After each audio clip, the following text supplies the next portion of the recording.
Good evening বন্ধুরা, কেমন আছো তোমরা সবাই? আজ দেখো আমি বানিয়ে নিলাম পাটিসাপটা। তো পাটিসাপটাটা আমার খেতে ইচ্ছে হচ্ছিল, তো আজ বিকেলবেলায় ভাবলাম কি দিয়ে চা খাওয়া যায়। তো চার সাথে খাওয়ার জন্য বানিয়ে নিলাম কিছুটা পাটিসাপটা।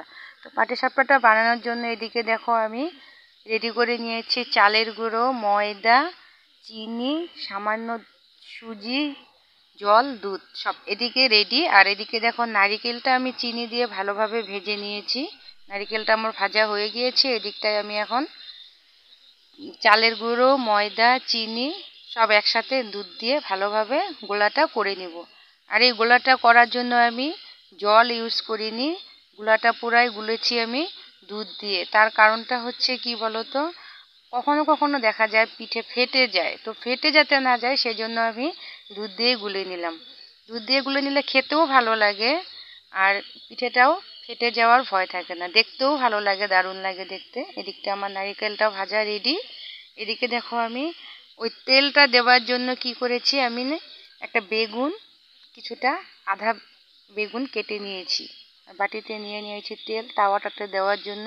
এভাবে তেলটা লাগিয়ে নিলে বানাতে সুবিধা হয়, আমার তো সুবিধা হয়। তো তোমরা কিভাবে দেও তেলটা বা কিভাবে বানাও, তো আমাকে সেটা কমেন্টে তোমরাও জানিও। এদিকে দেখো আমার পিঠে বানানো আমি শুরু করে দিয়েছি। অনেক দিন যাবৎ গরম ছিল, এতটাই গরম যে রোদের জন্য, গরমের জন্য কিছুই ভালো লাগছিল না। তো আজ দেখা গেল দুদিন যাবৎ একটু বৃষ্টি হচ্ছে, তাই ভাবলাম একটু খেতে মনে হচ্ছিল পিঠে, তাই করে নিলাম পাটিসাপটাগুলো। দেখো এভাবে তোমরা কারা কারা খেতে ভালোবাসো কমেন্টে জানিও আমাকে, এবং আমার পিঠেগুলো কেমন লাগলো দেখে সেটাও জানিও।